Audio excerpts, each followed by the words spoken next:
क्या आपने कभी महसूस किया है कि आप किसी रूम में अकेली खड़ी हैं, लेकिन फिर भी आपको लगता है कि कोई आपको देख रहा है? कोई आपके कपड़ों पर, आपके बोलने के तरीके पर, आपके डिसीजंस पर नजर रखे हुए है। और अजीब बात यह है कि वो कोई कोई एक शख्स नहीं है, वो है हमारा समाज। फैमिली की एक्सपेक्टेशंस, दोस्तों की ओपिनियंस, ऑफिस के गॉसिप और सोशल मीडिया पर अनजान लोगों के कमेंट्स का एक ऐसा जाल जिसमें हम सब ऐसे फंस गए हैं जैसे किसी स्पाइडर वेब में कोई चिट्टी। ज्यादा हिलोगे तो और उलझोगे।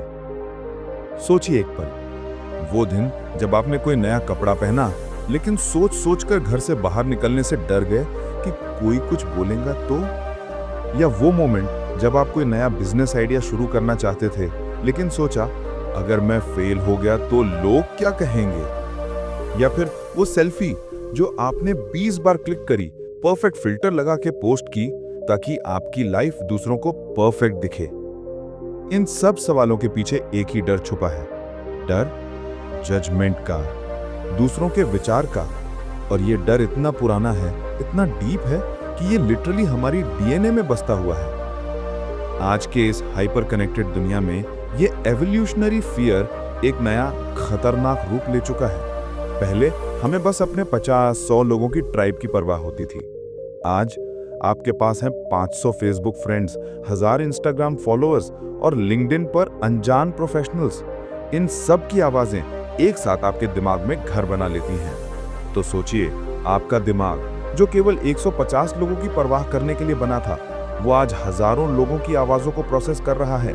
तो नेचुरली ही सिस्टम क्रैश तो करेगा ना। तो क्या ये नॉर्मल है? क्या हमें बस इसी टेंशन के साथ जीना सीखना चाहिए, या कोई रास्ता है इस साइकोलॉजिकल जंगल से बाहर निकलने का? यही सवाल मुझे एक गहरी रिसर्च करने पर मजबूर कर दिया।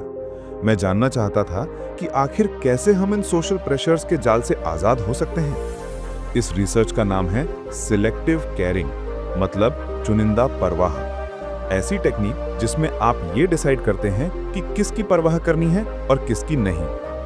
ये रिपोर्ट, ये सफर आपको एक ऐसा कॉम्प्रिहेंसिव फ्रेमवर्क देने वाला है जिससे आप समझ पाएंगे कि ये सोशल प्रेशर आता कहां से है, इसकी रूट्स क्या हैं और मोस्ट इंपॉर्टेंटली इससे डील कैसे किया जाए। अब आप सोच रहे होंगे कि ये सिलेक्टिव केयरिंग क्या है? क्या इसका मतलब है लोगों से बेपरवाह हो जाना? क्या ये सेल्फिश होना है? बिल्कुल नहीं यारो, ये बेपरवाह होना नहीं बल्कि स्मार्ट परवाह करने की कला है। जैसे आप अपने घर का दरवाजा हर किसी के लिए नहीं खोलते, वैसे ही आपको अपने दिमाग का दरवाजा भी हर आने वाली ओपिनियन के लिए नहीं खोलना है। कुछ लोग, कुछ ओपिनियंस आपके अंदर के लिविंग रूम में आने के काबिल हैं और बाकियों को तो गेट पर ही रुकना है। तो इस इंट्रोडक्शन में हम थोड़ा डिटेल में जाएंगे। हम देखेंगे कौन है ये प्रेशर देने वाले, फैमिली, फ्रेंड्स या फिर सोशल मीडिया के अनजान लोग। क्या है एग्जैक्टली सिलेक्टिव केयरिंग? ये एक माइंडसेट है जो आपको बताता है कि इंटरनल वैलिडेशन यानी खुद से खुश होना एक्सटर्नल वैलिडेशन से ज्यादा इंपॉर्टेंट क्यों है। कब से शुरू हुआ ये सब? हमारा दिमाग एवोल्यूशन के जमानों से ही ऐसा क्यों है? कहां पर यह प्रेशर सबसे ज्यादा महसूस होता है? घर में, ऑफिस में, ऑनलाइन? क्यों इतना इंपॉर्टेंट है इसे समझना? इसके क्या नुकसान हैं अगर आप इसे कंट्रोल नहीं करते हैं और क्या फायदे हैं अगर आप कर लेते हैं? और आखिर में कैसे करें ये सब? अगला हिस्सा बताएगा ये प्रेशर, ये एक्सपेक्टेशंस, ये कंपैरिजन का दौर आपके माइंड और इमोशंस पर क्या असर डाल रहा है। और उसके बाद आएगा वो पार्ट जहां आपको मिलेंगे टूल्स, स्ट्रैटेजीज और रियल वर्ल्ड मेथड्स जिनके जरिए आप अपनी जिंदगी का स्टीयरिंग व्हील वापस हाथ में ले सकते हैं। तो तैयार हो जाइए एक ऐसे सफर के लिए जहां आप सीखेंगे कैसे अपनी कहानी के हीरो बनते हैं, दूसरों की लिखी स्क्रिप्ट के किरदार नहीं। और जाने से पहले एक सवाल अपने दिल में रखिए, आज जो कुछ भी मैंने किया, क्या वो मैं कर रहा था या कोई और मुझसे करवा रहा था? सोच के देखो, आपके आसपास कौन है जो आप पर सबसे ज्यादा असर डालते हैं? वही लोग जिनके लिए आप खुद को बदलने की कोशिश करते हो। आज हम उन्हीं चेहरों से मिलने वाले हैं जो आपके लाइफ के स्टेज पर सबसे पावरफुल रोल्स प्ले करते हैं। सबसे पहले मिलते हैं इनर सर्कल से। वो अपने माँ बाप, बेस्ट फ्रेंड, पार्टनर, उनका प्रेशर सबसे गहरा चुभता है। क्यों? क्योंकि इन लोगों से सिर्फ अप्रूवल नहीं प्यार चाहिए होता है। उनके एक शब्द से दिल हिल जाता है और उनकी एक तसल्ली से पूरा दिन बन जाता है। साइकोलॉजी कहता है हम उन्हीं रिश्तों में अपनी सुरक्षा, अपनी बिलोंगिंग ढूंढते हैं, और जब वही रिश्तों में एक्सपेक्टेशन का बोझ आ जाता है तो इंसान अपने असली अस्तित्व से दूर होने लगता है। ये वही मोमेंट है जहां से हमारा इनर कॉन्फ्लिक्ट शुरू होता है, और वहीं से निकलता है एक सवाल, मैं उनका वर्जन बनना चाहता हूं या अपना। सोचकर देखिए, वो इंजीनियरिंग की डिग्री जो आपने सिर्फ इसलिए की क्योंकि पापा को लगता था यही स्टेबल करियर है। आपका वो पैशन, वो आर्ट, वो म्यूजिक दबे पांव से कोने में चला गया। एक 2020 की स्टडी भी यही कहती है कि पेरेंटल प्रेशर यंग अडल्ट्स की एंजाइटी बढ़ा देती है। दूसरा कैरेक्टर, द ट्राइब। ये आपके कोलीग्स, ऑफिस के साथी या आपका फ्रेंड सर्कल, इनका प्रेशर अलग तरीके से काम करता है। फियर ऑफ एक्सक्लूजन का, यानी ग्रुप से बाहर हो जाने का डर। सोशल आइडेंटिटी थियरी कहती है कि हम अपना आप को ग्रुप के थ्रू डिफाइन करते हैं। एग्जाम्पल, ऑफिस में सब लोग 8 बजे तक बैठे हैं, आपका काम 5:30 तक खत्म, लेकिन आप घर नहीं जाते। क्यों? क्योंकि आपको डर है कि आपको लेस डेडिकेटेड नहीं समझा जाएगा। आप ओवरवर्क करते हैं ताकि आप ट्राइब का हिस्सा बने रहें। तीसरा कैरेक्टर, द फेसलेस क्राउड। अरे ये तो सबसे डेंजरस है। ये है सोशल मीडिया, ये है सोसाइटी के वो अनजान चेहरे जिनके बारे में आपको कुछ पता नहीं, लेकिन उनकी राय आपके लिए इतनी इंपॉर्टेंट क्यों है? सोशल कंपैरिजन थियरी इसको एक्सप्लेन करती है। आप किसी के स्पेन की हॉलिडे की फोटोज देखते हैं और अपनी लाइफ में कुछ कमी महसूस करते हैं। एक 2021 की स्टडी ने सोशल मीडिया को लोअर सेल्फ एस्टीम से डायरेक्टली लिंक किया है। चौथा कैरेक्टर, हार्श इनर क्रिटिक, यानी आपकी अपनी आवाज। ये वो आवाज है जो आपके अंदर से आती है। अरे तू नहीं कर पाएगा, तुमसे होगा ही नहीं, लोग क्या कहेंगे।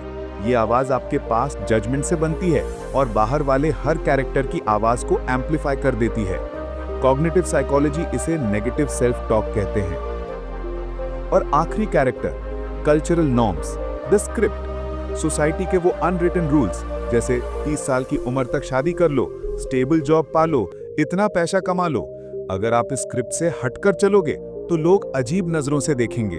एक 2023 की स्टडी कहती है कि नॉर्म्स से डिविएट करने पर स्टिग्मा बढ़ जाता है। इन सारे कैरेक्टर्स की आवाजें मिल जाती हैं और आपका इनर क्रिटिक उन्हें इतना तेज कर देता है जैसे कोई सराउंड साउंड सिस्टम, और आप फंस जाते हैं एंजाइटी के एक लूप में। अब आते हैं दूसरे बहुत इंपॉर्टेंट सवाल पर, क्या है सिलेक्टिव केयरिंग? क्या ये बेपरवाह होना है? क्या ये सेल्फिश होना है? बिल्कुल भी नहीं। सिलेक्टिव केयरिंग एक आर्ट है, ये एक फिल्टर सिस्टम है। इसका मतलब ये है इंटरनल वैलिडेशन, अपनी खुशी, अपने वैल्यूज को प्रायोरिटी देना। जैसे सेल्फ डिटर्मिनेशन थियरी कहती है, खुद के प्रिंसिपल्स पर चलना। जैसे प्रेस्टीज वाली जॉब छोड़कर अपने पैशन को फॉलो करना। कंस्ट्रक्टिव फीडबैक, सिर्फ उन लोगों की बात सुनना जिनके आप रिस्पेक्ट करते हैं, जो आपको आगे बढ़ाना चाहते हैं, जैसे आपका कोई मेंटर। और इररेलेवेंट क्रिटिसिज्म, जैसे किसी अनजान के सोशल मीडिया कमेंट को डिसमिस कर देना। मिथ 1, लोग हमेशा आपको जज कर रहे हैं। फैक्ट, स्पॉटलाइट इफेक्ट नाम की एक साइकोलॉजिकल फिनोमिनन है। इसके हिसाब से हम सोचते हैं कि पूरा वर्ल्ड हमें देख रहा है, जबकि असल में हर कोई खुद को देख रहा होता है। एक 2000 की स्टडी में भी कंफर्म हुआ था कि लोग आपको उतना नोटिस नहीं कर रहे जितना आपको लगता है। मिथ 2, अगर आप परवाह नहीं करेंगे तो आप बदतमीज बन जाओगे। फैक्ट, झूठी कॉन्फिडेंस से आप रूड बनते हैं, लेकिन ऑथेंटिक कॉन्फिडेंस आपको मोर एम्पैथेटिक बनाता है, क्योंकि आप सिक्योरिटी में होते हो, आप दूसरों की हेल्प कर सकते हो, कंपटीशन की जगह काइंडनेस से काम लेते हो। एक 2018 की स्टडी ने सेल्फ एस्टीम को प्रो सोशल बिहेवियर से लिंक किया है। तो सिलेक्टिव केयरिंग आपको एक मेंटल शील्ड देती है, जिससे आपकी एंजाइटी कम होती है और आपकी डिसीजन मेकिंग क्लियर होती है। अब आते हैं तीसरे और आखिरी सवाल पर, कब शुरू हुई ये पूरी कहानी? क्यों हमारा दिमाग ऐसा है? Evolutionary roots. हमें आज लगता है कि लोग क्या कहेंगे, लेकिन 50,000 साल पहले इसी सवाल का मतलब था जिंदा रहना है या मर जाना। अगर ट्राइब आपको बाहर निकाल देती तो आप जंगल में शेर का खाना बन जाते। इसलिए रिजेक्शन का डर आज भी हमारे दिमाग में है। सोशल पेन और फिजिकल पेन दोनों हमारे दिमाग के सेम रीजन को एक्टिवेट करते हैं, इसलिए तो रिजेक्शन में दर्द होता है। टीनेज में पीयर प्रेशर छाई रहती है। एरिक्सन की थियरी कहती है कि ये वो वक्त है जब हम अपनी आइडेंटिटी बनाते हैं। इसी उम्र में आप अपने क्लिक के हिसाब से कपड़े पहनना शुरू कर देते हैं ताकि कोई आपको ग्रुप से बाहर ना निकाल दे।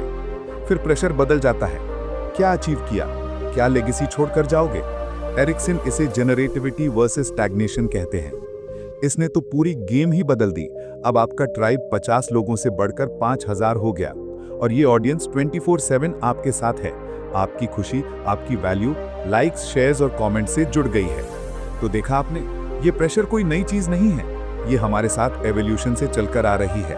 बस आज के डिजिटल जमाने में इसकी आवाजें बहुत तेज हो गई हैं। अब आप अपने दुश्मन को पहचान चुके हो, आप समझ गए हो उसका पैटर्न, उसके रूल्स और उसका पुराना खेल। लेकिन अब बारी है असली मैदान में उतरने की। अब हम देखेंगे ये प्रेशर, ये एक्सपेक्टेशंस आपको कैसे हर तरफ से घेरता है।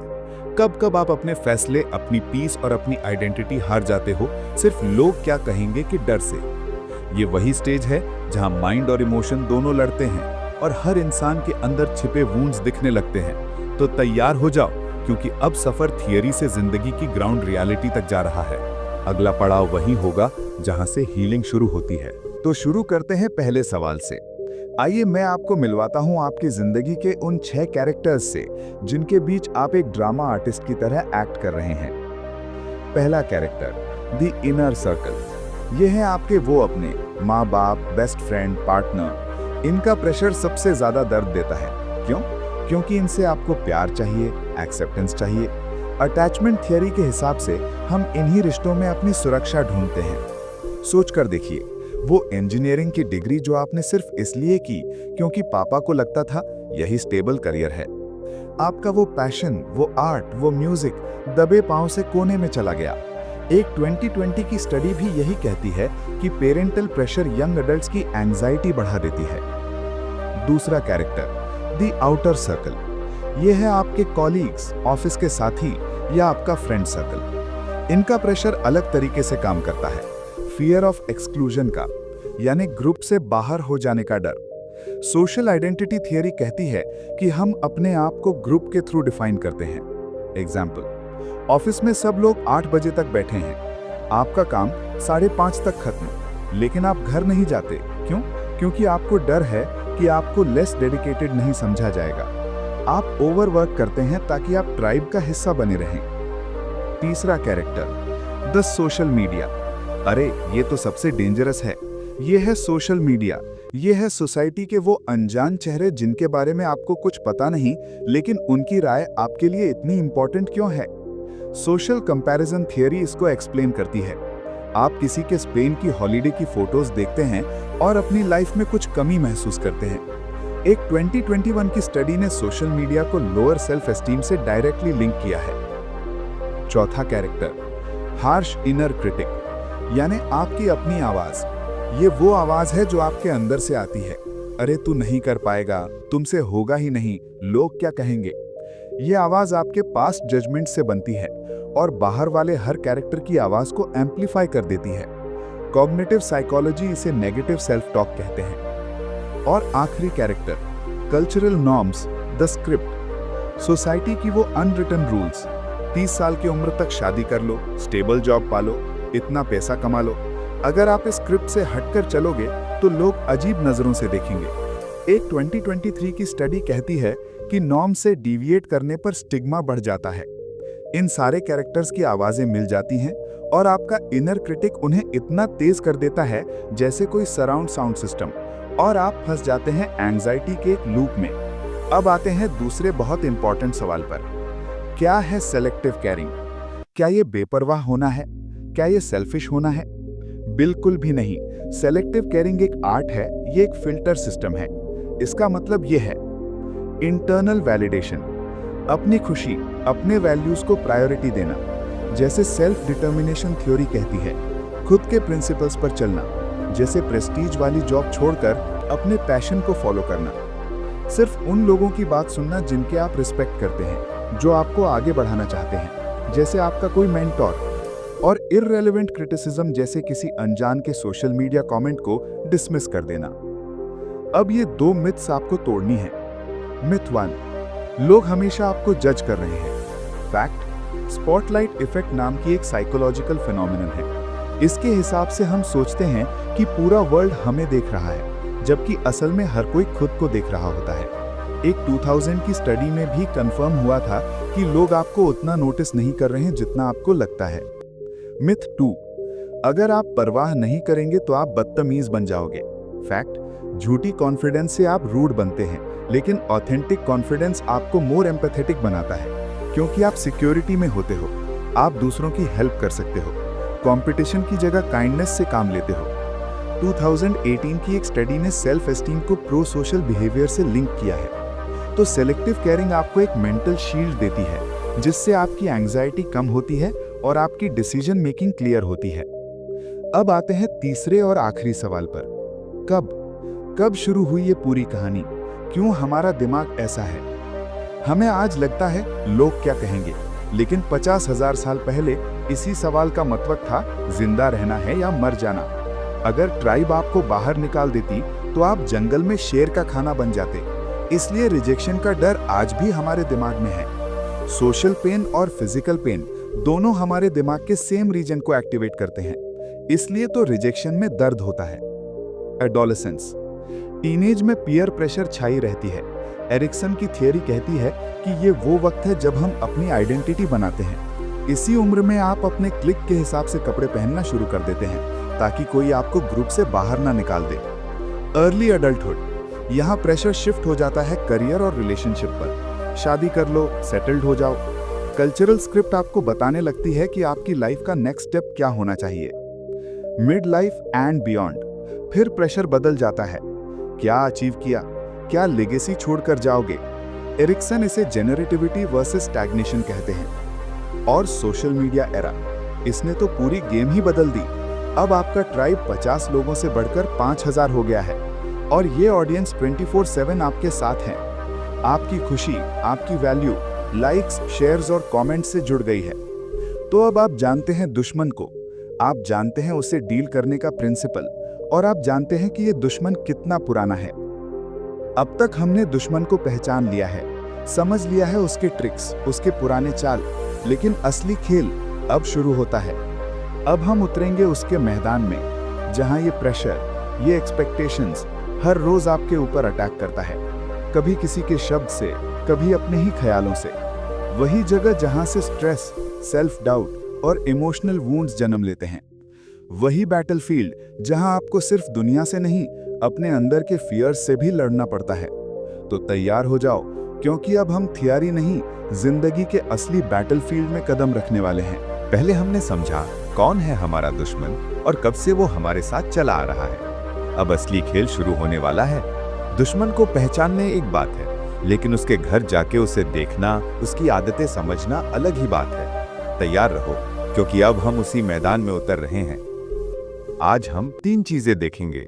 कहां पर ये सोशल प्रेशर आपको सबसे ज्यादा जकड़ लगता है, क्यों आपका ज्यादा परवाह करना आपको छोड़ता है, और आखिर में अगर आपने सेलेक्टिव केयरिंग अपना ली तो आपको क्या फायदा होगा, फ्रीडम कैसी दिखेगी। तो पहला सवाल, कहां? आइए इन प्रेशर के डिफरेंट एरिनाज में घूम कर आते हैं। पहला एरिना है the digital world, social media.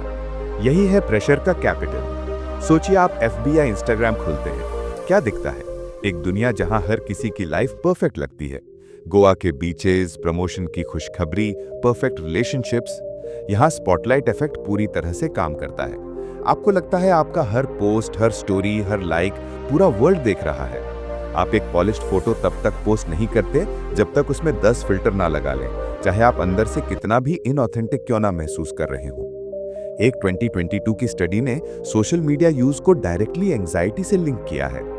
यही तो है जहां आपकी खुशी दूसरों के डबल टैप पर निर्भर हो जाती है। दूसरा एरिना है द वर्क प्लेस, ऑफिस। ये वो जगह है जहां आपका करियर सर्वाइवल इन्हीं लोगों की ओपिनियंस पर निर्भर करता है। कोलीग्स की नजरों का डर, बॉस की एक्सपेक्टेशंस। सोशल आइडेंटिटी थ्योरी यहां भी चलती है। आप कंफर्म करते हैं ताकि ग्रुप का हिस्सा बने रहें। सोचिए आपको लगता है आपका काम अच्छा है, लेकिन आप किसी मीटिंग में अपनी आइडिया को पिच नहीं कर पाते, क्योंकि आपको डर है कि लोग क्या सोचेंगे अगर मेरी आइडिया बेकार निकली तो।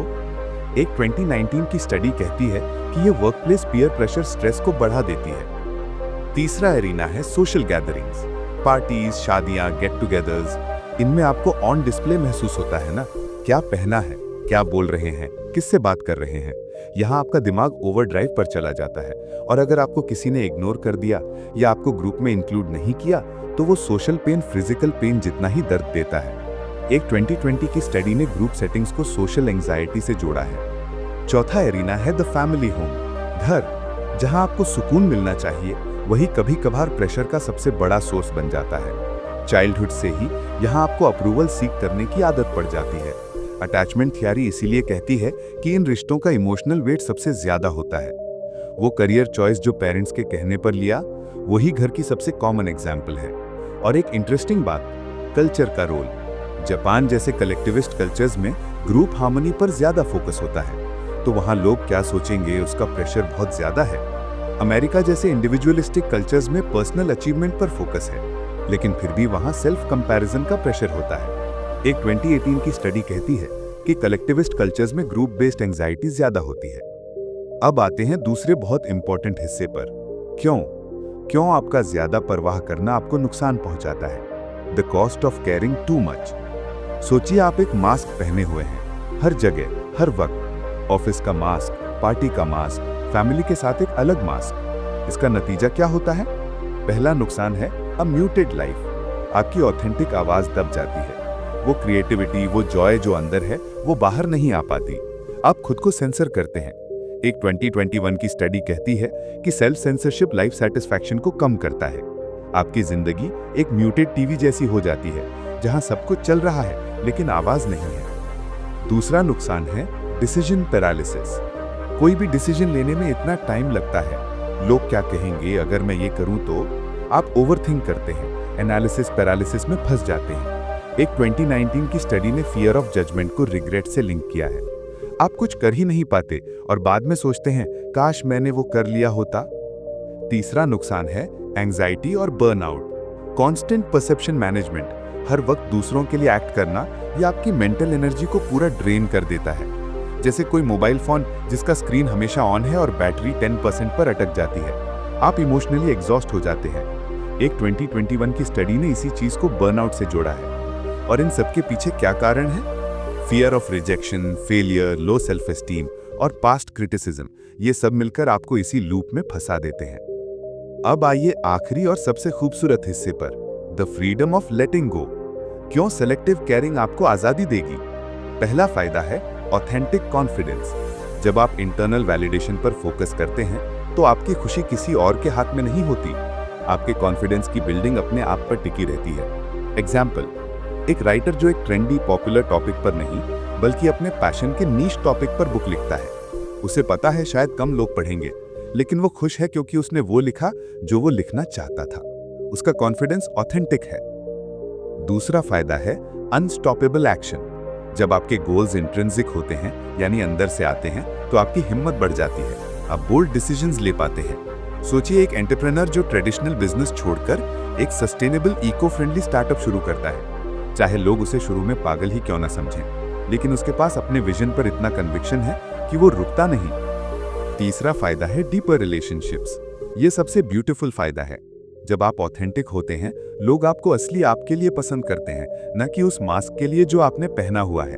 आप अपनी वल्नरेबिलिटीज शेयर कर पाते हैं। एग्जाम्पल, आप अपने दोस्तों से अपनी फेलियर्स के बारे में बात कर सकते हैं। ऐसा करने से रिश्ते स्ट्रांग होते हैं, जेन्युइन ट्रस्ट बनती है। तो देखा आपने, एक तरफ है दबी हुई जिंदगी, एंजाइटी और एग्जॉशन, और दूसरी तरफ है आजादी, कॉन्फिडेंस और असली रिश्ते। चॉइस आपकी है, लेकिन सवाल ये है, हम ये चॉइस कैसे करें? कैसे सीखें सेलेक्टिव केयरिंग, यानी सिर्फ उन बातों की परवाह करना जो वाकई जरूरी है। अब वक्त आ गया है उसके टूल्स और प्रैक्टिकल स्टेप्स समझने का, क्योंकि ये सफर अब सिर्फ सोच का नहीं, एक्शन का है। तैयार रहो, क्योंकि अब हम अपनी वॉर स्ट्रैटेजी बनाने वाले हैं।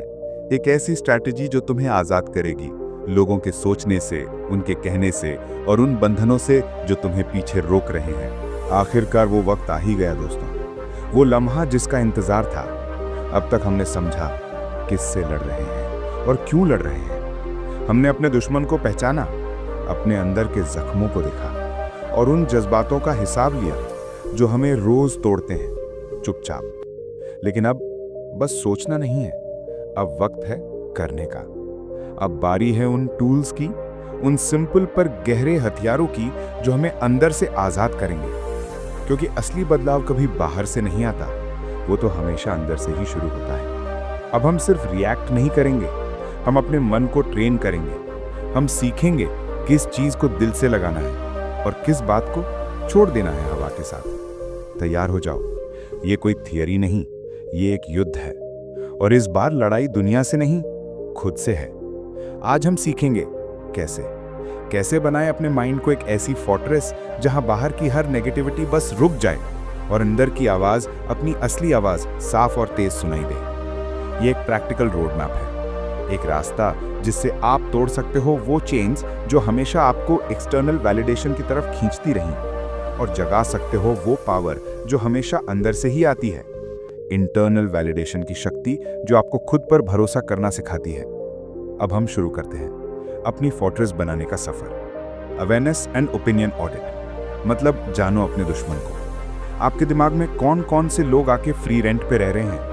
आपका बॉस, आपके इंस्टाग्राम फॉलोअर्स, आपकी चाची जी? इसके लिए आपको एक डिटेक्टिव बनना होगा, अपनी फीलिंग्स पर नजर रखनी होगी। CBT यानी कॉग्निटिव बिहेवियरल थेरेपी कहती है कि जब आप अपने नेगेटिव थॉट्स को नाम देते हैं, उनकी पावर कम हो जाती है। प्रैक्टिकल कैसे करें? एक डायरी लें, लिखें, आज मैं ऑफिस मीटिंग में बोलने से डर गया। क्यों? क्योंकि मुझे डर है कि मेरे कलीग्स मेरे आइडिया को बेकार समझेंगे।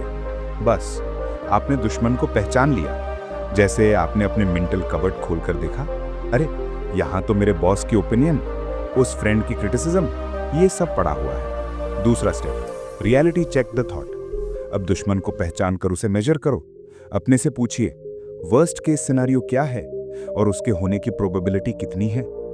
स्पॉटलाइट इफेक्ट को काउंटर करो। एग्जाम्पल, मान लीजिए आपको लगता है कि अगर आपने कोई अलग आइडिया दिया तो आपकी कलीग आपको पसंद नहीं करेगी। रियलिटी चेक, क्या उस एक कलीग की ओपिनियन रियली मेरी पूरी करियर को डीरेल कर देगी? क्या वो इतनी पावरफुल है? क्या 5 साल बाद भी ये बात इंपॉर्टेंट रहेगी? जवाब आएगा, शायद नहीं। आपका दिमाग अननेसेसरीली कैटास्ट्रॉफी क्रिएट कर रहा था। Shift focus inward. अब जब आपको पता चल गया कि दुश्मन असली नहीं था, तो अब अपना कंपस चेक करो। ये कंपस हैं आपके core values. Self determination theory इसी की बात करती है। अपने से पूछिए, मेरे लिए जिंदगी में आखिर इंपॉर्टेंट क्या है? Creativity, family, adventure, honesty? इन वैल्यूज को डिफाइन करो, फिर हर डिसीजन इसी कंपस से चेक करो। एग्जाम्पल, अगर आपकी वैल्यू है क्रिएटिविटी लेकिन आपका परिवार चाहता है स्टेबिलिटी, तो आप एक ऐसा रास्ता ढूंढ सकते हैं जहां क्रिएटिविटी को स्टेबल तरीके से परस्यू कर सकें। आप प्रेस्टीज को नहीं, अपने पैशन को प्रायोरिटी देंगे। रैडिकल सेल्फ एक्सेप्टेंस, यानी अपनी इम्परफेक्शंस को एम्ब्रेस करना। अपने आप से दोस्ती कर लो, सेल्फ कंपैशन सीखो। मान लीजिए आप इंट्रोवर्ट हैं और आपको लगता है पार्टीज में जाना आपकी कमी है।